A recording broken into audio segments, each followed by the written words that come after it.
नमस्कार मित्रों, स्वागत है एक बार फिर आप सभी का आपकी अपने चैनल रीड सत्याग्रह के ऊपर।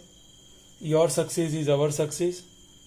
तो आज हम बात करने वाले हैं विषय जो है आपका मनोविज्ञान। और मनोविज्ञान के अंदर हम आज अगर आगे बढ़ें तो बात करने वाले हैं कुछ बिंदुओं के ऊपर जो कि परीक्षा की दृष्टि से काफ़ी महत्वपूर्ण है। आज के जो अध्ययनरत बिंदु है उसके अंदर हम बात करेंगे सर्वप्रथम विकास की अवस्थाएं। जैसा कि आपने पढ़ा भी होगा और इसे देखा भी होगा कई दफा, लेकिन यहाँ आपको पता है एक बार पूरा टॉपिक पढ़ाया जाएगा। इसके पश्चात आपको 25 या 30 क्वेश्चन दिए जाएंगे इसके ऊपर, और आपका एनालिसिस भी तुरंत पता चल जाएगा आपने कितना समझा है और आपको कितना पता चला है। ठीक है, कोई समस्या होने पर आप कमेंट बॉक्स में कमेंट कर सकते हैं। अब यहां बात करते हैं विकास की अवस्थाएं। एक और बात, यदि आपको अपना चैनल अच्छा लगे, आपको समझ में आए कंटेंट, तो अपने दोस्तों के साथ शेयर करना ना भूलिएगा। इससे हमें और हमारा मनोबल टीम का बढ़ता है और आपके लिए ही यही किया जा रहा है। तो बात करते हैं विकास की अवस्थाएं। यहाँ पर 4 हैं।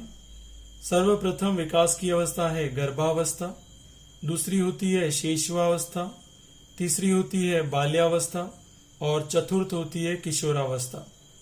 इसी चारों अवस्थाओं के ऊपर मानसिक विकास का क्या क्या प्रभाव होता है, कहने का अर्थात मानसिक विकास गर्भावस्था में, बाल्यावस्था में, किशोरावस्था में या शैशवावस्था में किस तरीके से गतिमान होता है। संवेगात्मक विकास की अगर बात करें तो यहां पर हम बात करेंगे कि संवेगात्मक विकास किसमें ज्यादा उत्तेजित रहता है, किस अवस्था में ये ज्यादा प्रभावित होता है, इसकी हम यहाँ पे बात करेंगे। नैतिक विकास किस अवस्था में सर्वाधिक होता है, किस अवस्था में दंडात्मक रूप में होता है और बालक उस रूप में कार्य करता है, उसकी सारी यहाँ पर बात करेंगे। तो सर्वप्रथम यहाँ पे हम शुरू कर रहे हैं। पहला है गर्भावस्था में विकास बालक का कैसे होता है। तो बात करते हैं गर्भावस्था में विकास की। तो सबसे पहले इसकी बात करें, इसकी अवधि होती है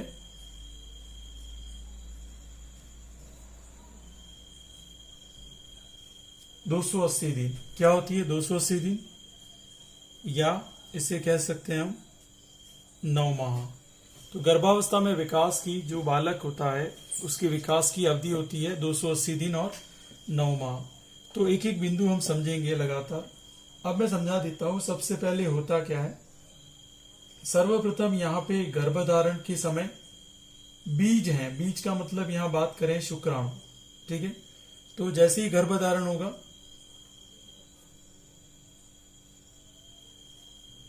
गर्भधारण होगा कब, वो बात समझ लीजिएगा। यहाँ पर गर्भधारण में शुक्राणु को हम बोलते हैं बीज। क्या बोलते हैं? बीज। ये जो बीज हैं वो किसमें प्रवेश करते हैं? अंडाणु में। ये बायोलॉजी का पार्ट है, लेकिन यहां पर आपको हर चीज समझानी होगी। ठीक है, और युक्ता नाम की आकृति बनाता है। किस टाइप की आकृति बनाएगा? युक्ता को आप इंग्लिश में कहते हैं जाइगोट। ये कोई किसी लड़की का नाम नहीं है, ये ध्यान रखना। तो युक्ता को हम क्या कहते हैं? जाइगोट। ये भी अच्छे से आपको समझ में आना चाहिए, जाइगोट कहते हैं हम लोग। ठीक है, अब ये जो जाइगोट है, युक्ता आकृति में अंडाणु के आवरण में बीज सुरक्षित रहता है। इस समय बनने वाली आकृति जाइगोट नामक एक कोशिकीय होती है। तो आपको पूछा जा सकता है युक्ता में कितनी कोशिकीय होता है, ये कितना कोशिकीय होता है, तो आपको बताना होगा कि युक्ता है वो क्या कितने कोशिकीय होता है? एक कोशिकीय होता है। ठीक है, देखो सबसे पहले गर्भधारण कैसे हुआ? शुक्राणु का प्रवेश किसमें हो गया? अंडाणु में। अंडाणु में जैसे प्रवेश हो गया तो अंडाणु ने एक आकृति बना दी युक्ता। ठीक है, इसे बोलते हैं जाइगोट। ये उस दौरान एक कोशिकीय होता है। कितने कोशिकीय होता है? एक कोशिकीय।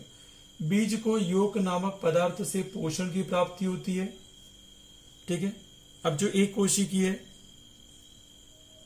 इसको योक के माध्यम से, किसके माध्यम से, योक के माध्यम से पोषण की प्राप्ति होती है। किसकी प्राप्ति होती है, पोषण की प्राप्ति होती है। और अगर आगे बात करें यहां से,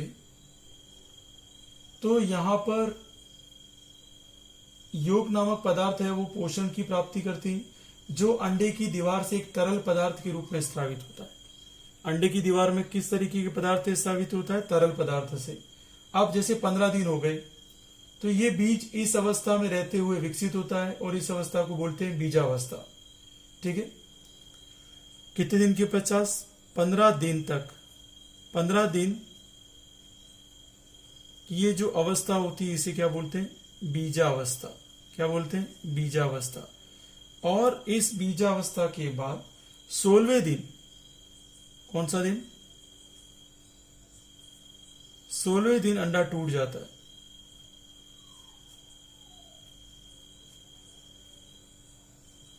अंडा टूट जाता है और जैसे ही ये अंडा टूटेगा, ठीक है, तो जो इसके अंदर भ्रूण है, ठीक है, भ्रूण के रूप में बीज बाहर निकल जाएगा। अब क्या बन चुका है, ये भ्रूण, ठीक है, और ये भ्रूण बाहर निकल गया है। जब ये भ्रूण अंडा टूटने के बाद बाहर निकलता है तो अब एक कोशिकीय नहीं रहता, ये एक कोशिकीय से क्या बन जाता है, 32 कोशिका होती है इसके अंदर। तो आपको पूछा जा सकता है कि नव जो भ्रूण है, अंडा टूटने के पश्चात जो भ्रूण बाहर आता है वो कितने कोशिकीय होता है, तो 32 कोशिकीय। और ये भी पूछा जा सकता है जब शुक्राणु अंडाणु में प्रवेश करता है तो युक्ता नामक आकृति बनाता है या जायगोट, तो कितने कोशिकीय होता है वो, तो आपको बताना है एक कोशिकीय। अब ये भ्रूण है, अब इस भ्रूण का जो विकास होगा वो प्लेसेंटा, अब प्लेसेंटा बहुत ही महत्वपूर्ण भूमिका निभाएगा यहाँ पर। प्लेसेंटा यहाँ पर लगातार जो भी उसको डेवलपमेंट के लिए सामग्री की आवश्यकता है, विकास के लिए सामग्री की आवश्यकता है, तो प्लेसेंटा के द्वारा इसको पहुंचाई जाएगी। किसके द्वारा पहुंचाई जाएगी, प्लेसेंटा के द्वारा।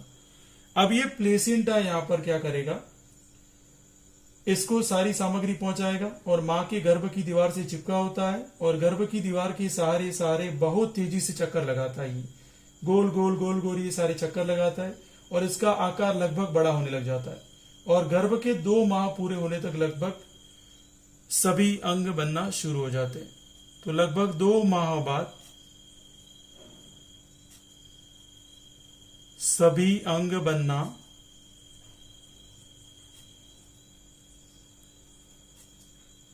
शुरू हो जाते हैं, शुरू हो।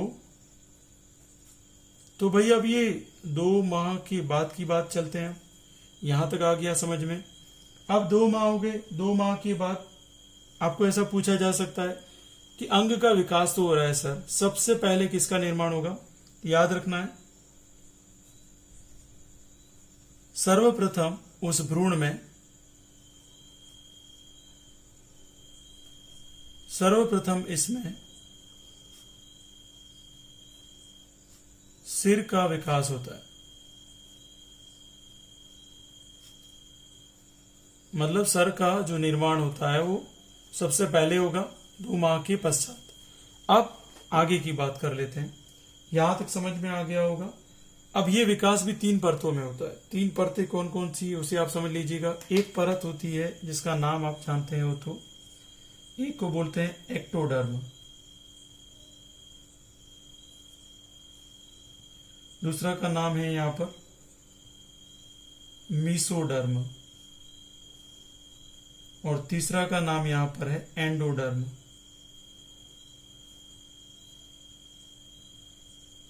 तो बहुत अच्छे से याद रखना, इसके ऊपर भी प्रश्न आपको पूछे जाते हैं। एक्टोडर्म यूं कहती एक्टिव, एक्टिव कौन होता है हमारा, त्वचा, ठीक है, और बाल काटती तुरंत आ जाते हैं वापस, कुछ कट गया त्वचा वापस बनना शुरू कर देती है। तो त्वचा व बालों का निर्माण कौन करता है, त्वचा व बालों का निर्माण शिक्षक बंधुओं यहां पर एक्टोडर्म करेगा। मीसो का मतलब मसल, मसल का मतलब हम हिंदी में से क्या बोलते हैं, देखो सबसे ऊपरी परत है ये, ठीक है, ये है आपकी सबसे ऊपरी परत। ऊपरी परत अगर भूल जाइए तो याद रखिएगा अपनी बॉडी की सबसे ऊपर कौन होता है, त्वचा, और कौन होते हैं, बाल, ठीक है। मीसोडर्म की बात करें तो मांसपेशियों का निर्माण, मांसपेशियों का निर्माण कौन करता है, मीसोडर्म, और ये मध्य की परत होती है। और सबसे निचली परत, सबसे निचली परत एंडोडर्म, इसलिए एंड प्लस डर्म, ये किसका निर्माण करती है, याद रखना ये है अपने सबसे महत्वपूर्ण मस्तिष्क व हृदय का निर्माण करती है। किसका निर्माण करती है, मस्तिष्क व हृदय का निर्माण करती है। हृदय व मस्तिष्क का निर्माण। तो ये हो गई आपकी गर्भावस्था, ठीक है। गर्भावस्था के अंदर सबसे पहले देखिएगा, वापस समझा देता हूं, शुक्राणु का प्रवेश अंडाणु में हुआ, अंडाणु में युक्ता का निर्माण हुआ जिसे इंग्लिश में जायगोट कहते हैं। इस समय यहाँ एक कोशिकीय जीव होता है इसके अंदर, फिर योग के माध्यम से इसे पोषण प्राप्त होता है। 15 दिन के बाद जो अवस्था होती है वो बीजावस्था होती है, और 16वें दिन ये अंडा टूट जाता है, और अंडा टूटने के बाद भ्रूण बाहर आता है, और ये भ्रूण लगभग 32 कोशिकाओं का बना होता है, और प्लेसेंटा से इसका भरण पोषण होता है, और 2 माह बाद सभी अंग का बनना शुरू हो जाता है, और सर्वप्रथम सिर का विकास होता है। और इसमें भी 3 परतें हैं, सबसे निचली, फिर मध्य और सबसे ऊपर। तो ऊपर की परत को हम बोलते हैं एक्टोडर्म, बीच की परत को बोलते हैं मीसोडर्म, और लास्ट की टर्म को बोलते हैं एंडोडर्म। ऊपर वाली जो एक्टोडर्म है वो त्वचा व बालों का निर्माण करती है, मीसोडर्म मांसपेशियों का निर्माण करती है, और एंडोडर्म सबसे निचली परत है। तो अब आगे बात करते हैं सेकंड पेज पे, ठीक है। तो ये आपको समझ में आ गया होगा, और आप स्क्रीनशॉट भी ले सकते हैं, बट वीडियो स्किप मत करिएगा, स्किप करेंगे तो आपको कुछ भी समझ में आएगा नहीं। अब बात करते हैं कि भ्रूणावस्था का लगभग अंतिम दौर आ गया, ठीक है। यहां से ले लेते हैं, तो भ्रूणावस्था का लगभग अंतिम दौर में सिर, हृदय, हाथ, पैर जैसे अंग बनना लग जाते हैं, और गर्भ के 6 माह के समय तक बालक पूर्ण शिशु बन जाता है। तो भ्रूणावस्था से लगभग 6 महीने बाद जो बालक है वो पूर्ण रूप से क्या बन जाएगा, शिशु बन जाएगा। बालक पूर्ण रूप से क्या बन जाता है, शिशु बन जाता है। अब शिशु बन गया है यहां पर, ठीक है। अब क्या होता है, 6 से 9 महीने के अंदर क्या होता है, तो शिशु जो है वो पूर्ण परिपक्वता को प्राप्त कर लेता है, और लगभग 280 दिन में बालक का जन्म हो जाता है। सामान्यतः बात कर रहे हैं, एक्सेप्शन है उसकी भी हम बात करेंगे। तो अब ये 6 महीने तक हो गया। अब बात करते हैं 6 महीने से 9 माह के बीच, 6 महीने से 9 माह के बीच शिशु पूर्ण परिपक्वता को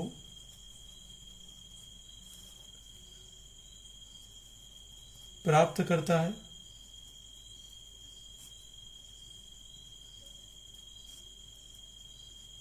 याद रखना, पूर्ण परिपक्वता को प्राप्त करता है, और लगभग 280 दिन बाद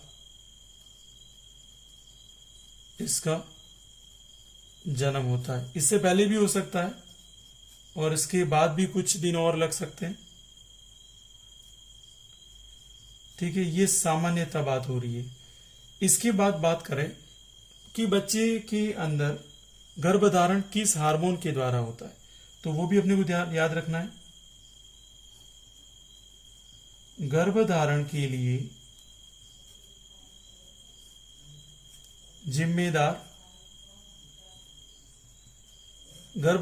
लिए जिम्मेदार हार्मोन प्रोजेस्टेरॉन होता है। कौन होता है? प्रोजेस्टेरॉन।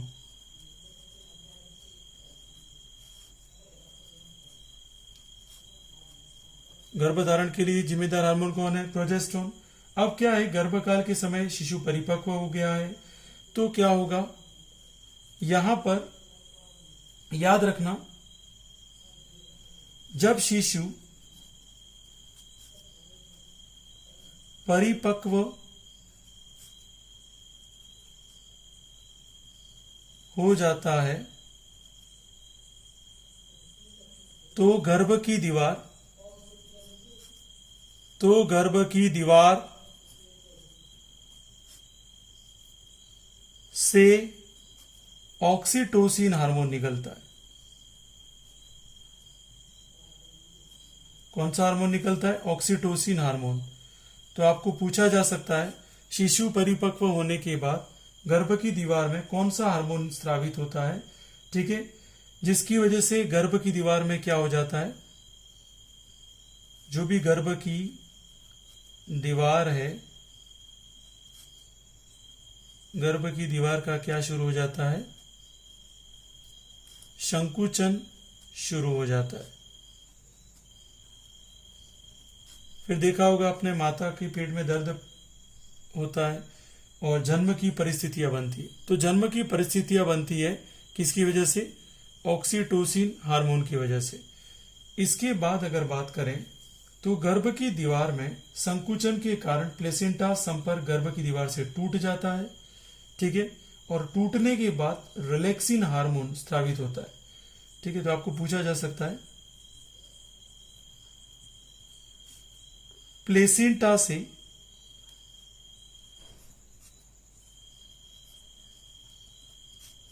गर्भ दीवार का संपर्क टूट जाता है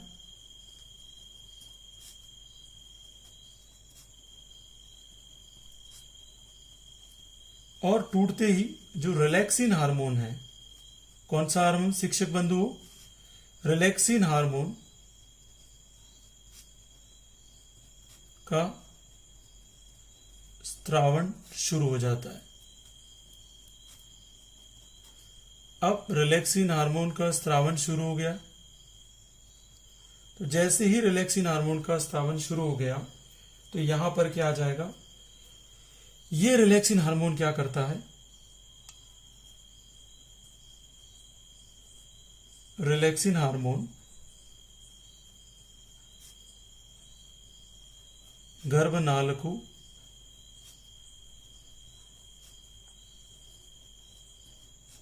बड़ी कर प्रसव करवाता है।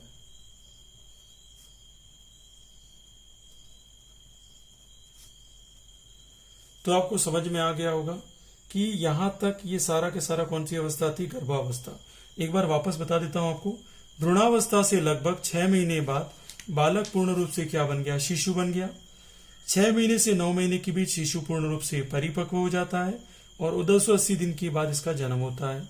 अब बात करते हैं कि गर्भधारण के लिए जिम्मेदार हार्मोन कौन है? तो प्रोजेस्टेरॉन गर्भधारण के लिए जिम्मेदार हार्मोन है। कौन सा हार्मोन? प्रोजेस्टेरॉन। अब जब शिशु परिपक्व हो जाता है तो गर्भ की दीवार से ऑक्सीटोसिन नामक का हार्मोन होता है, उसका स्त्रावण होता है और गर्भ की दीवार का संकुचन शुरू हो जाता है। संकुचन मतलब पेट में दर्द होना शुरू हो जाता है। प्लेसेंटा से गर्भ की दीवार का संपर्क टूट गया। टूटने के बाद रिलैक्सिन हार्मोन का स्त्रावण शुरू हुआ है और रिलैक्सिन हार्मोन गर्भनाल को बड़ी करके प्रसव करवाता है और बालक का जन्म हो जाता है। अब कुछ नोट करके आपको बातें याद रखनी है ताकि आपके दिमाग में बैठ जाए ये बातें क्यों की जा रही, क्योंकि कई बार परीक्षा में उल्टे सीधे क्वेश्चन आए हुए हैं, खासकर सीटेट वगैरह में तो आए ही हुए हैं।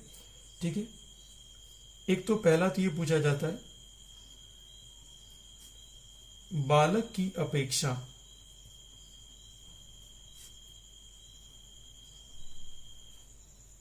बालिका का गर्भकाल अधिक होता है। तो अपने को याद रखना है, बालक और बालिका में गर्भकाल किसका अधिक होता है? तो बालिका का गर्भकाल अधिक होता है। दूसरा याद रखना है, गर्भकाल के 5वें माह में शिशु दांतों का निर्माण होता है। तो गर्भकाल के 5वें माह में, मतलब बच्चा अंदर रहता तब भी दांतों का निर्माण शुरू हो जाता है। गर्भकाल के 5वें माह में शिशु की दांतों का निर्माण शुरू होता है। अब आप बोलेंगे सर फिर बड़ा होते ही जब बच्चा जन्म होता है दांत क्यों नहीं दिखाई देते हैं? तो उसके ऊपर क्या हो जाती है, मांसपेशियां आ जाती है, और मांसपेशियां ज्यादा होने की वजह से वो दांत दब जाते हैं। फिर आप बोलते हैं दूध के दांत, आपने सुना होगा। फिर ये सारी चीजें प्रक्रिया में चलती रहती है। तो आपको एक प्रश्न ये पूछा जा सकता है कि अधिकतम गर्भकाल की अवधि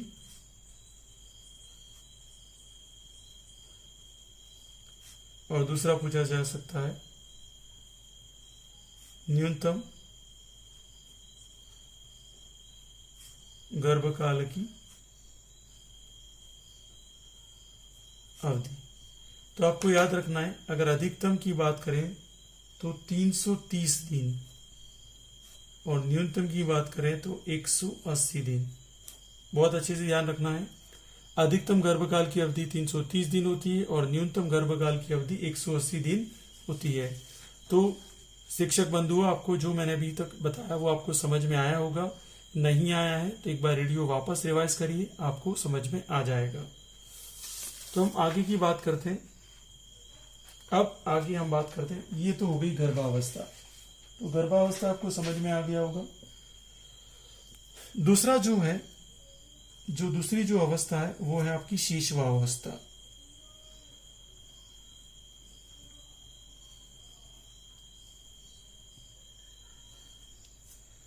मनोविज्ञान के अनुसार, ठीक है, शिशुवावस्था का जो समय माना जाता है वो बालक के जन्म से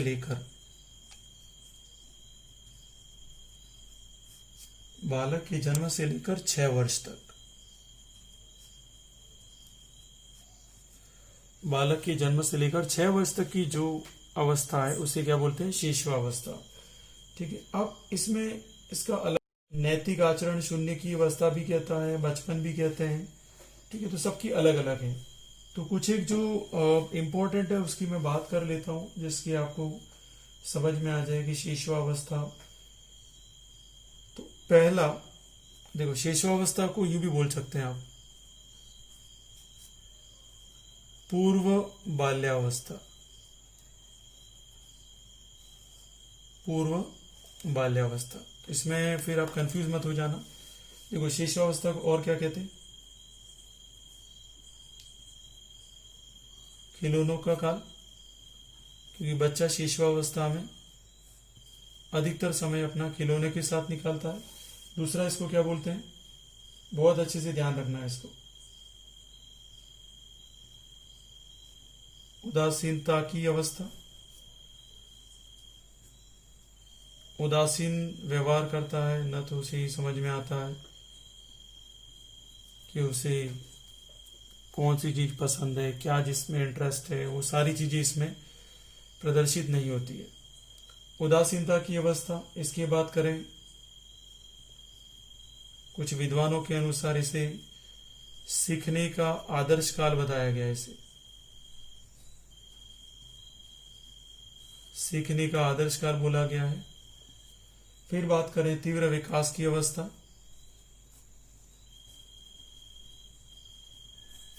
तीव्र विकास की अवस्था भी शिशुवावस्था को कहा गया है। फिर बात करें भावी जीवन की आधारशिला, तो भावी जीवन की आधारशिला भी किसे कहा गया है? शेषवावस्था को कहा गया है। तो ये तो काफी इंपॉर्टेंट है, इसे तो हमें याद रखना ही है किसी भी तरीके से, ठीक है। और कुछ जो कि इंपॉर्टेंट नहीं है लेकिन इसको आपको अपने ध्यान रखना ही है। इसमें बालक आपने देखा होगा अनुकरण करता है, आप जैसे करोगे वैसे वो सामने से करेगा। अनुकरण एवं अनुसरण का काल बोलते हैं इसे।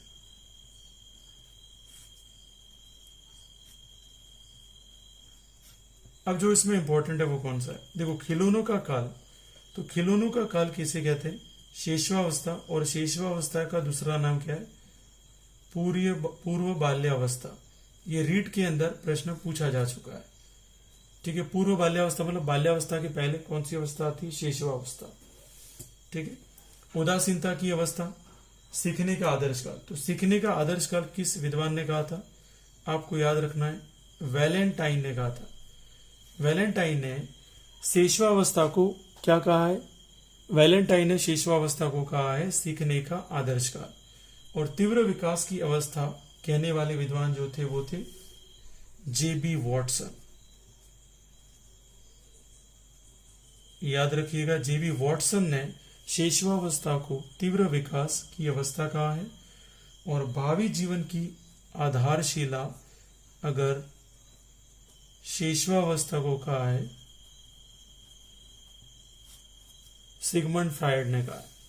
तो आप फिर वापस रिपीट कर रहा हूं, शेषवावस्था को खिलौनों का काल कहा जाता है, इसे पूर्व बाल्यावस्था भी कहते हैं शेषवावस्था को।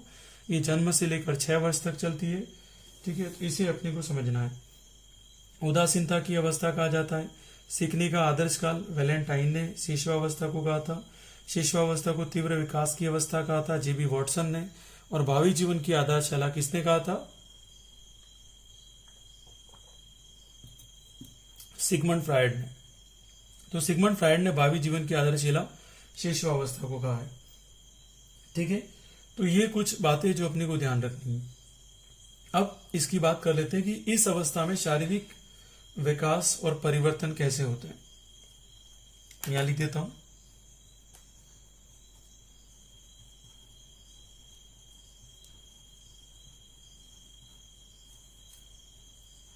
शेषवावस्था में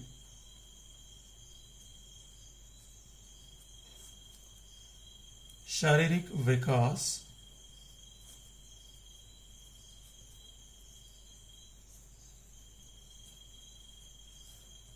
एवं परिवर्तन। तो अब बात करते हैं कि चलो बालक का जन्म हो गया, जन्म से 6 वर्ष तक कैसे शारीरिक विकास होता है, किस तरीके से इसमें डेवलपमेंट होता है, वो सारी बातें करते हैं। तो यहाँ बात करें तो शुरू में तो बालक बिल्कुल ही छोटा होता है। देखो लगभग 20 इंच तक की उसकी लंबाई होती है, ठीक है। जो बात एकदम परीक्षा की दृष्टि से महत्वपूर्ण होगी वो मैं यहाँ लिख दूंगा, बाकी ओरली आपको बोलता जाऊंगा, बहुत अच्छे सुनना है आपको। देखो जन्म के समय बालक जो होता है वो शिशु की शरीर की जो लंबाई होती है लगभग 20 इंच की होती है। और बालिका जो होती है उसके शिशु की जो शरीर की लंबाई छोटी होती है थोड़ी, लगभग 17-18 इंच। अर्थात यूं कह सकते हैं कि बालिका की अपेक्षा बालक के शरीर अधिक लंबा होता है। जैसे जन्म के समय शिशु का स्वस्थ परिस्थितियों में वजन लगभग 3 या 3.5 किलोग्राम का हो तो उसे आपको स्वस्थ शिशु मानना चाहिए, ठीक है। जन्म के समय से लगभग 1 सप्ताह तक शिशु का वजन घट जाता है और उसके बाद बढ़ना शुरू हो जाता है। और जब वो 6 माह का हो जाता है तो वजन लगभग 2 गुना हो जाता है, ठीक है। और 1 वर्ष का होते होते उसका वजन 10 किलोग्राम तक हो जाता है। कितना हो जाता है, 10 किलोग्राम तक। जन्म के समय की अपेक्षा 1 वर्ष के शिशु की लंबाई लगभग दुगुनी होती है। अब जो महत्वपूर्ण बात है वो मैं लिख लेता हूं यहाँ पर, ताकि सभी शिक्षक बंधुओं को परीक्षा में जाने से पहले इसको लेकर जाएं। जन्म के समय शिशु की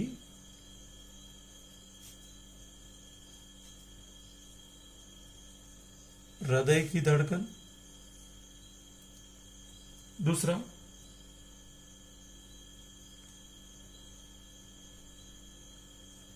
शेषवावस्था की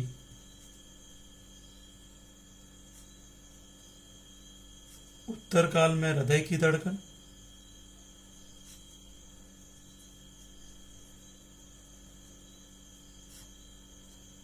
और तीसरा है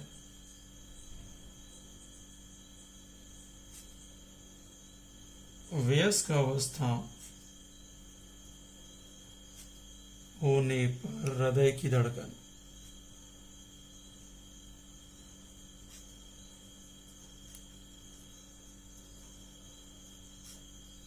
तो यहां आप देख लीजिएगा, जन्म के समय पर इसकी हृदय की धड़कन होती है 140 बार प्रति मिनट, और जब शिशुअवस्था के उत्तरोत्तर काल में होता है तो इसकी हृदय की धड़कन होती है 110 बार प्रति मिनट, और वयस्क अवस्था में आप सभी जानते हैं 72 बार प्रति मिनट। अब दूसरा जो यहाँ पे महत्वपूर्ण है, जो इस परीक्षा की दृष्टि से इसमें पूछा जा सकता है, तो उसको भी एक बार देख लीजिएगा। इधर जन्म के समय, ठीक है,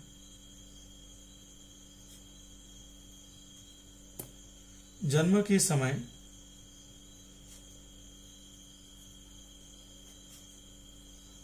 शिशु के शरीर में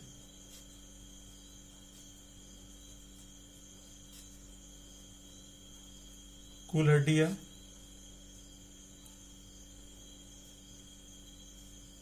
सर्वाधिक हड्डियां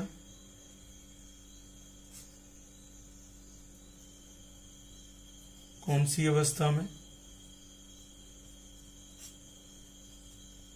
तो ये सब क्वेश्चन सीटेट या गुजरात का टेट एग्जामिनेशन होता है उसमें पूछे हुए, इसी को मैं बार बार यहाँ ले रहा हूँ।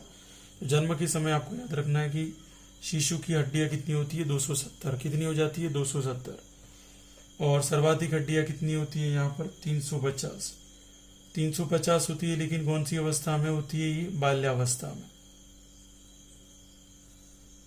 ये शिशुअवस्था हो गई, ध्यान रखना। तो काफी चीजें आपको समझ में आ गई होगी। एक बार वापस देख लेते हैं। जन्म के समय शिशु की हृदय की धड़कन 140 बार प्रति मिनट होती है।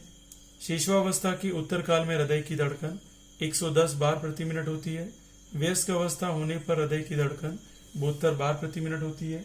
और जन्म के समय शिशु के शरीर में कुल हड्डियां 270 होती है, और सर्वाधिक हड्डियां कौन सी अवस्था में? तो बाल्यावस्था में। और कितनी होती है ऐसा पूछ ले तो 350 होती है। तो अब बात कर लेते हैं इसी शिशुअवस्था में मानसिक परिवर्तन, या बोले तो मानसिक विकास। तो मानसिक विकास कितना होता है उसकी बात कर लेते हैं। जो महत्वपूर्ण होगा वो मैं यहाँ पे लिख दूंगा, जो नहीं है वो उसको आपको समझना, ध्यान से रखना। देखो, जन्म के समय से सिर का आकार शरीर के आकार का लगभग 21% माना जाता है। और ऐसा कहा जाता है कि जब शुरू होता है तो सिर का विकास सबसे पहले होता है, और सिर का जो लगभग वजन है वो 350 ग्राम होता है। कितना होता है? 350 ग्राम। अब अलग अलग जो विद्वान हैं उन्होंने अपनी अलग अलग परिभाषाएं दी मानसिक विकास के संबंध में। एक है जो सबसे पहले इन्होंने बात की थी, उनका नाम है श्रीमती गुड एनएफ। इन्होंने ये कहा था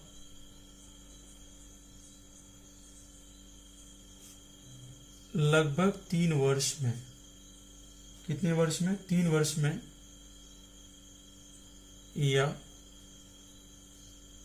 बालक की 3 वर्ष की आयु तक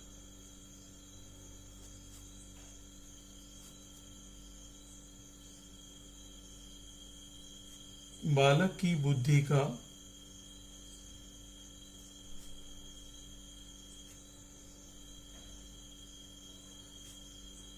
आधा विकास हो जाता है।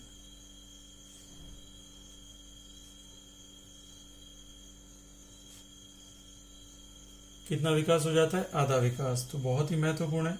श्रीमती गुड एनएफ ने कहा था 3 वर्ष तक जो बालक होता है उसकी बुद्धि का आधा विकास हो जाता है। फिर दूसरे जो विद्वान थे वो थे आपके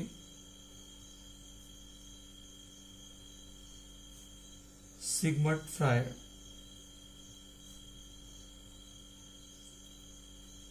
सिगमंड फ्रायड ने कहा था 4-5 वर्ष तक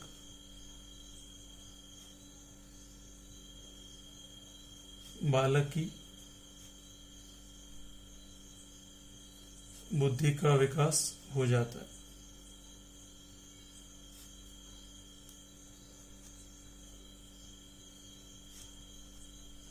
तो श्रीमती गुडैनफ के अनुसार आदि बुद्धि विकसित हो जाती है जो बालक 3 वर्ष की अवस्था तक, 3 वर्ष की आयु तक। सिगमंड फ्राइड के अनुसार 4-5 वर्ष तक बालक की बुद्धि का संपूर्ण विकास हो जाता है। अब आगे बात करते हैं, कुछ और विद्वानों ने भी इसके बारे में कहा, मानसिक विकास के बारे में। इसको भी अब समझ लेते हैं कि उनका क्या कहना था। अब जो विद्वान थे उस विद्वानों की बात कर लेते हैं। तो इसके बाद एक और विद्वान आए जिनका नाम था जीन पियाजे। बहुत ही ज्यादा महत्वपूर्ण है।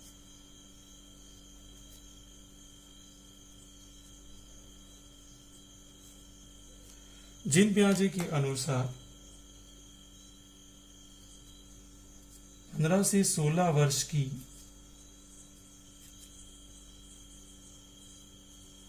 आयु में बुद्धि का विकास हो जाता है। तो बुद्धि का विकास जीन पियाजे ने कौन सी आयु तक बताया है? 15 से 16 वर्ष। इसके बाद एक और विद्वान आए, आप समझते हैं थोंडाइक को कहा जाता है शिक्षा मनोविज्ञान का जनक, और ये पशु मनोविज्ञान थे, आपने ये सब चीजें पढ़ी होगी। तो थोंडाइक और प्रथम शिक्षा मनोविज्ञान भी इनको ही कहा जाता है। थोंडाइक ने कहा लगभग 18 वर्ष की आयु तक संपूर्ण बुद्धि का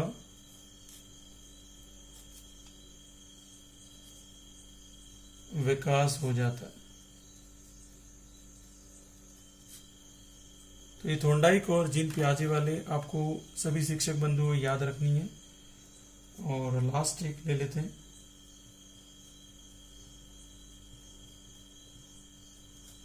क्रो एंड क्रो के अनुसार। क्रो एंड क्रो ने कहा था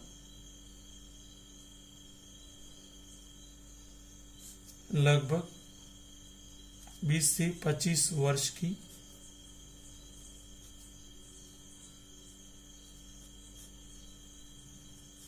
आयु तक बुद्धि का विकास हो जाता है। अब ये जो मानसिक विकास है वो सारी बातें वो तो चलो समझ में आती है, ठीक है, कि सबके अलग अलग व्यू है, लेकिन लगभग 18 वर्ष तक की तो मान लीजिए कि बुद्धि का विकास लगभग हो जाता है। और अगर बात करें संपूर्ण, जहां तक परिपक्वता की भी अवस्था की बात करें, तो 20-25 वर्ष तक की जो भी परिपक्वता आनी होती है वहां तक आ जाती है।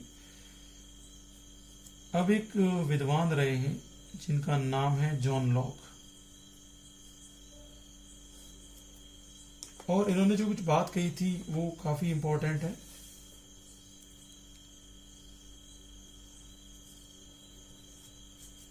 शिशु की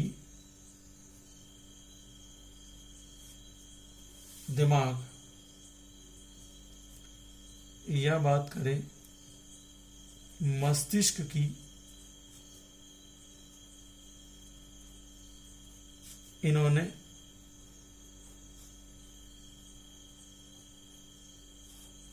शिशु के दिमाग और मस्तिष्क को इन्होंने कोरे कागज के समान बताया।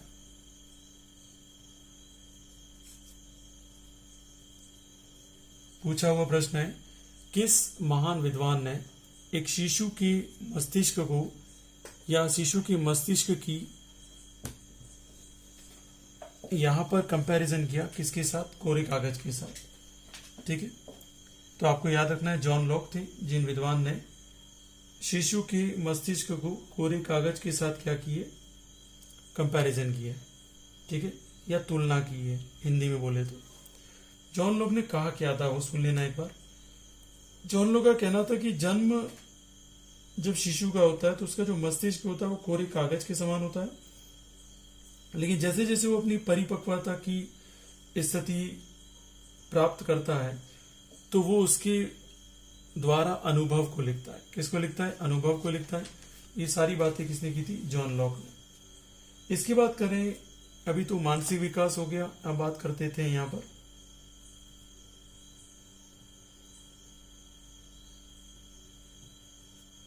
संवेगात्मक विकास। ये भी काफी महत्वपूर्ण है, अच्छे से समझिएगा, कुछ समझ में नहीं आया तो पूछ लीजिएगा। संवेगात्मक विकास की बात कर रहे हैं अब हम। तो संवेगात्मक विकास की अगर मैं बात करूं, जन्म के समय शिशु में कोई संवेग नहीं होता है, परंतु जन्म के बाद पैदा होते। ब्रिजेज के अनुसार जन्म के तुरंत बाद उत्तेजना रूपी संवेग पैदा होते हैं और 2 वर्ष की आयु तक लगभग सभी संवेग पैदा हो जाते हैं। तो आपको ऐसा पूछा जा सकता है,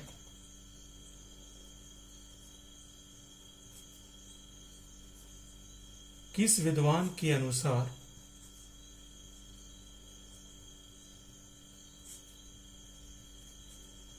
दो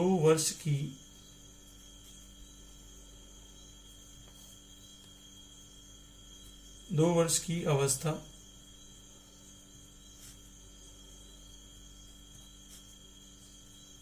आते आते सभी संवेग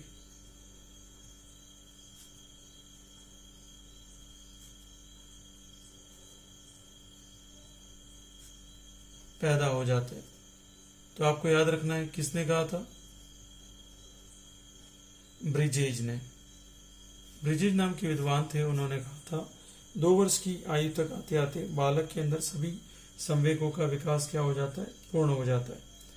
इसके बाद बात करें तो अगर आपको ऐसा पूछा जाए कि संवेग में भी सबसे पहला कौन होता है और सबसे आखिरी कौन होता है, तो उत्तेजना सबसे पहली होती है और ईर्ष्या सबसे बाद में पैदा होने वाला संवेग है।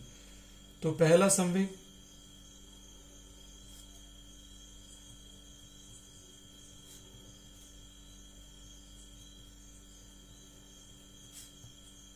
उत्तेजना, अंतिम संवेग शेषावस्था की बात चल रही है, तो अंतिम संवेग क्या हो जाता है? ईर्ष्या उत्पन्न हो जाती है। अब एक ये पूछा जाता है, क्रोध नामक संवेग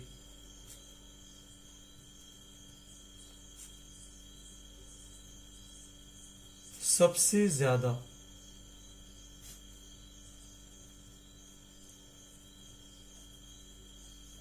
शेषावस्था में क्या होता है?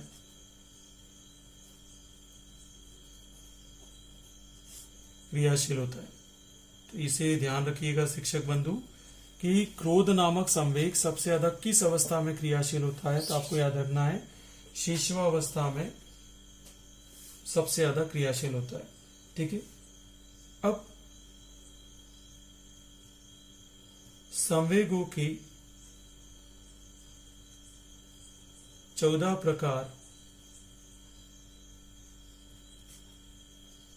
बताने वाले कौन है? William McDougall. ये भी पूछा जा सकता है कि कौन से विद्वान है जिन्होंने संवेगों के 14 प्रकार बताए? भूख, प्यास, ठीक है, काम, वासना, क्रोध, ये सारे, आश्चर्य, ये सारे के सारे 14 प्रकार के जो संवेग है बताने वाले कौन थे? William McDougall. अब ये भी पूछा जा सकता है कि मानसिक उथल पुथल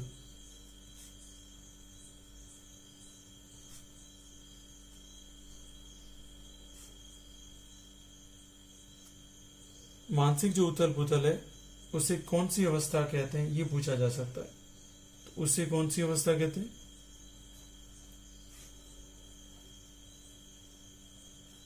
उत्तेजित अवस्था के अंदर बालक के अंदर मानसिक उथल पुथल होती है, कुछ बहुत ज्यादा शरारत करता है और इन संवेगों के कारण गुस्सा भी बहुत आता है उसको, तो वो सही निर्णय नहीं ले पाता है।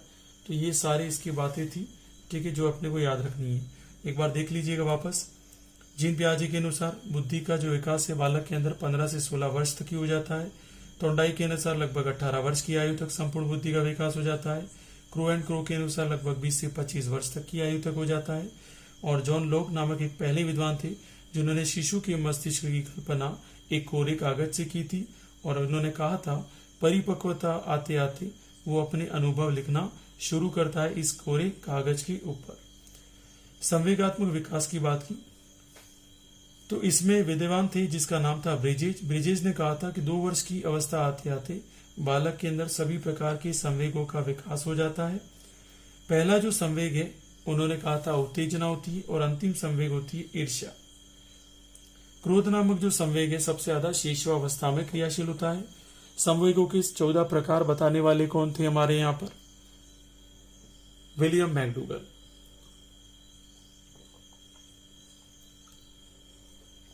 अब हम बात करते हैं यहाँ पर नैतिक अवस्था की।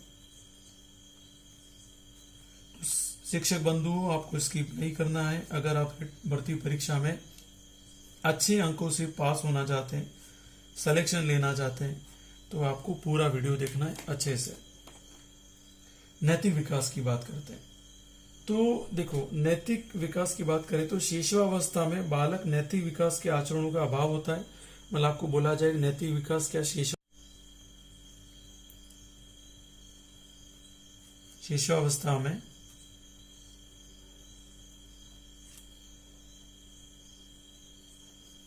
इसका अभाव पाया जाता है।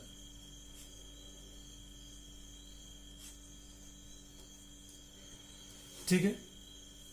और उत्तर शिशुअवस्था आते आते जब वो बाल्यावस्था में जाना शुरू हो जाता है, ठीक है, तो आप उसे डराएंगे तो वो आपके आज्ञा का पालन करेगा, और तब आपको ऐसा लगेगा उसमें कोई नैतिक आचरण आ गए, तो वो नैतिक आचरण नहीं है, वो दंडात्मक व्यवस्था है जो आपकी, जिसकी वजह से, भय की वजह से वो क्या करता है, नैतिक आचरणों को फॉलो करता है।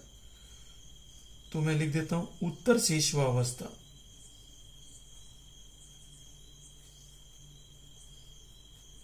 उत्तर शिशुअवस्था में हर बार नहीं, कभी कभी दंड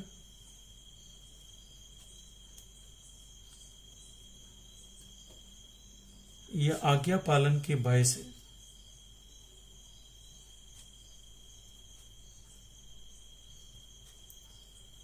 वो नैतिक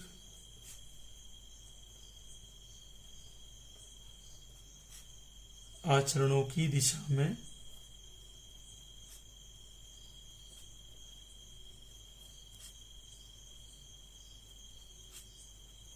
कार्य करता है। तो ये तो समझ में आ गया आपको। तो नैतिक विकास का बिल्कुल ये भाव पाया जाता है किसके अंदर? शिशुअवस्था के अंदर। तो अब आगे बात कर लेते हैं। आज जितना हो सकता है इस वीडियो में कवर करता हूं, फिर इसका द्वितीय पार्ट आपके दूसरे वीडियो में कवर कर लिया जाएगा। अब बात करते हैं सामाजिक विकास। किसकी बात कर रहे हैं हम लोग? सामाजिक विकास।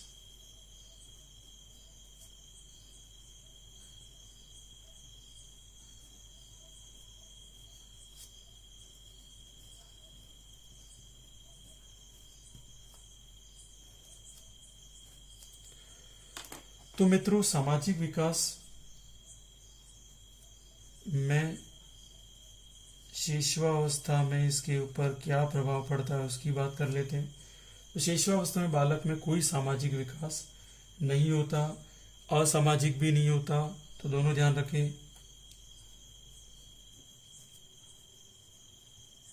न ही सामाजिक विकास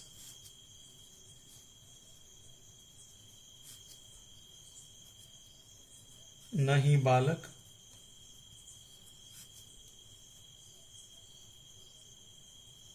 असामाजिक होता है।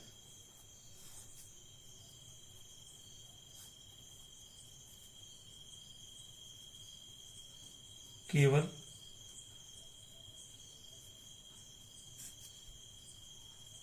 उदासीन होता है। तो ये आपको समझ में आ गया, ठीक है। जन्म के बाद से लाकर 6 वर्ष की अवस्था, ठीक है। तो शिशु न तो सामाजिक विकास होता है, न उसमें असामाजिक होता है। वो किस अवस्था में होता है? उदासीन अवस्था में होता है, ठीक है।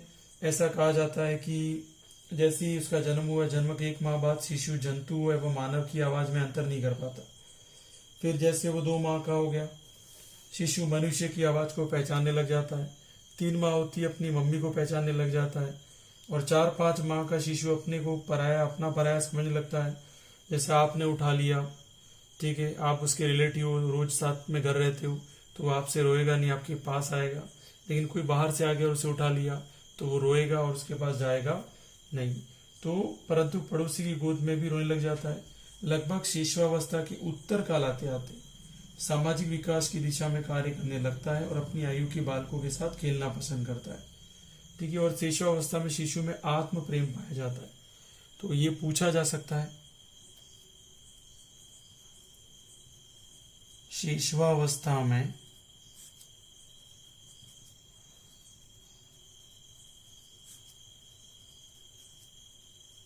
बालक में आत्म प्रेम पाया जाता है।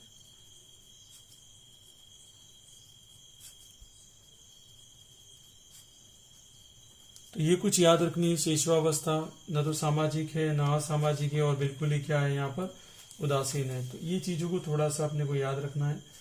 शिशुअवस्था में बालक क्या होता है, खुद का ध्यान रखता है, ठीक है, अपने आप से बातें करता है, गुनगुनाता रहता है, ठीक है, और स्वार्थ का भाव भी इसमें पाया जाता है, और अपने खिलौने दूसरे को भी नहीं देता है, ठीक है। उत्तर शिशुअवस्था में जब विद्यालय जाने लगता है तब उसमें सामाजिक विकास आना शुरू होता है। तो अगर आपको पूछा जाए शिशुअवस्था, तो उदासीन अवस्था होती है,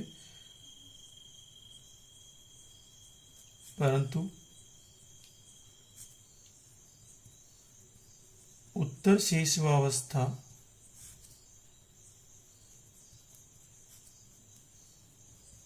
आते आते वो सामाजिक विकास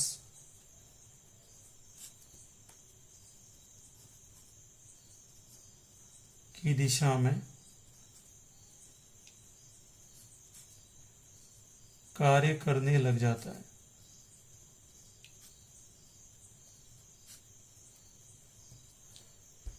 तो यहां पर अगर बात करें उत्तर शिशुअवस्था का मतलब यहां है कि अब ये बाल्यावस्था में जाने वाला है। कहाँ जाने वाला है, बाल्यावस्था में। तो जब वो बाल्यावस्था में जाएगा तब यहां पर कह सकते हैं कि सामाजिक विकास की दिशा में कार्य करेगा।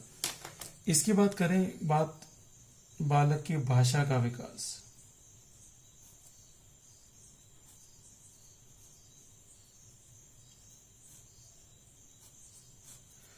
तो भाषा का विकास कब होता है, देखो बालक का भाषा का विकास लगभग यूं मान के चलिए कि 11 से 12 माह, ठीक है, 12 माह के अंदर वो लगभग पहला सार्थक शब्द बना लेता है। लेकिन शुरुआत के अंदर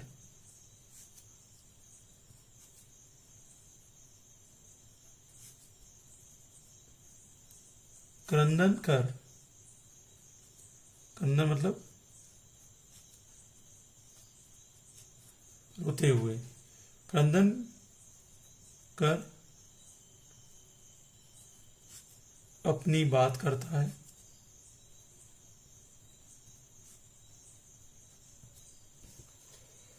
अब बात करें ये कब तक करता है, तो ये याद रखना है 0 से 5 माह तक। अब 5 से 8 माह तक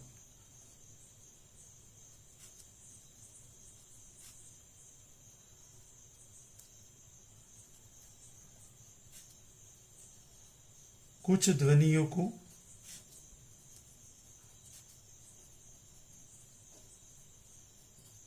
बोलने लग जाता है।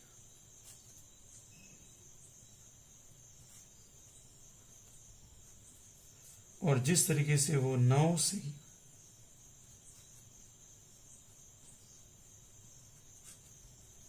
12 माह के बीच अनुकरण करना शुरू कर देता है।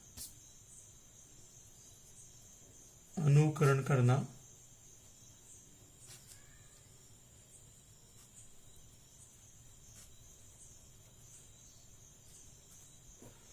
और आगे अगर देखें तो 11 से 12 माह की अवस्था में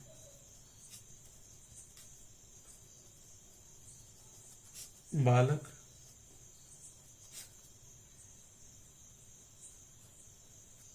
पहला सार्थक शब्द का निर्माण कर लेता है।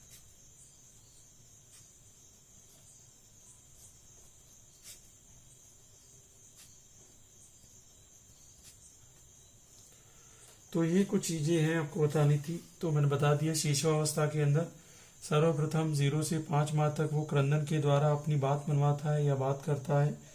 5 से 8 माह तक कुछ ध्वनियों को बोलने लग जाता है और 9 से 10 माह तक के बीच अनुकरण करना शुरू कर देता है और 11 से 12 माह की अवस्था में बालक पहला सार्थक शब्द का निर्माण कर लेता है। तो ये कुछ भाषा के विकास थे जो बता दिए थे। और 5 से 6 वर्ष तक की अवस्था में वो 10,000 शब्द तक भी बोल लेता है। तो इन चीजों को अपने को याद रखना है जो कि काफी महत्वपूर्ण है। तो अब बचा बाल्यावस्था और किशोरावस्था। तो आज के लिए मैं इतना ही कहूंगा, वीडियो ज्यादा बड़ा हो जाए इसके लिए। यहां तक कि आगे वीडियो में बात करेंगे बाल्यावस्था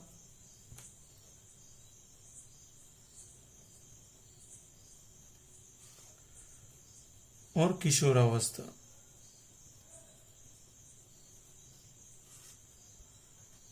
और महत्वपूर्ण प्रश्न उत्तर चारों अवस्थाओं के ऊपर होंगे। तो मेरे साथ बने रहने के लिए आपका लाख लाख शुक्रिया और धन्यवाद। और आप सभी सफल हो, यही मेरी कामना है। और इस चैनल को जितना हो सकता है अपने दोस्तों में फैलाइए और बताइए कि इस चैनल पे आपको सभी सब्जेक्ट का कंटेंट मिल जाएगा। सो धन्यवाद। जय जवान जय किसान।